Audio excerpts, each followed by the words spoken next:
Bismillah va salatu vassalamu ala rasulilloh va ba'd. Qabristonda muqim ishchi bo'lib ishlashlik joiz narsa. U yerda ovqatlanishlik ham agar qabrda ustida o'tirib, albatta qabristonda ishlagandan keyin alohida uy bo'ladi o'zi.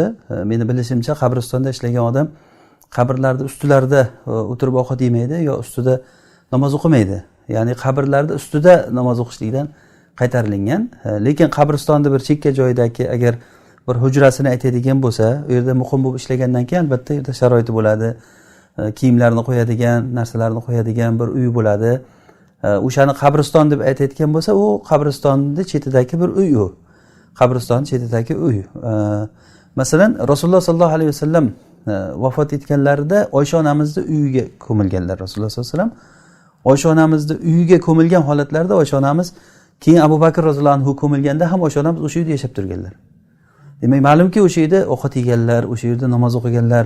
Keyin Umar roziyallohu anhu ko'milganlardan keyin chiqib ketganlar uylaridan. Demak, bunday bo'lgandan keyin qabrda aynan ustida namoz o'qilinmasa, qabrda ustida ovqat yeyilinmasa, hozirgi so'ralingan savolda meni bilishimcha qabrda bir chekkasida bir uy bo'ladi. O'sha uyda bir xonaqasida o'tirib namoz o'qiydi, ovqat yeydi. Bu narsa joiz narsa, vallohu a'lam. Qabrlarda ustida namoz o'qishlikdan qaytarganlar. Ya'ni Rasululloh sollallohu alayhi vasallam qabrlarda ustida namoz o'qimanglar deb aytganlar. Demak, qabrda ustida deyilganlik aynan qabrda ustiga chiqib namoz o'qishlik tushuniladi. Ammo qabrga qarab namoz o'qishlik masalasi bu boshqa masala. Qabrga qarab namoz o'qib turgan paytda oldida qabr oldi tarafida bo'layotgan bo'lsa, buni ulamolar harom deyishgan. Qabrga qarab sajda qilishlik ma'nosi bo'lib qoladi. Keyin yana bitta shuni hozir dalili nimasida bir zaif hadis bor. Shu ismga tushib ketdi hozir.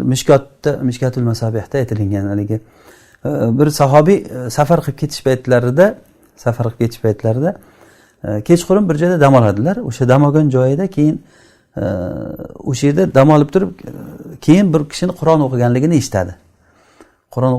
eshitadi. O'sha yerda Taborak surasi eshitilinadi. Keyin ertalab tursa qabrda ustida yotgan bo'ladi bu odam. Qabr ustida. Demak, u yerda u odam o'sha kechasi shu yerda tunagan. Lekin bilmasdan qilgan u narsaga keyin Rasululloh sollallohu alayhi vasallam hiyal najiya hiyal munjiyatu deb aytganlar. Bu Taborak surasi najot beradi, qutqaradi deb aytganlar. Lekin bu hadis zaif hadis. Bundan hech qanday qabristonga borib turib Taborakda o'qishlik masalasi chiqmaydi. Bunda o'qisa bo'ladi yo degan gaplar. Birinchidan o'zi hadis zaif. Zaif bo'lgandan keyin bundan bir hukm olishlik masalasi ikkinchi masala bo'lib qoladi. Allohu a'lam.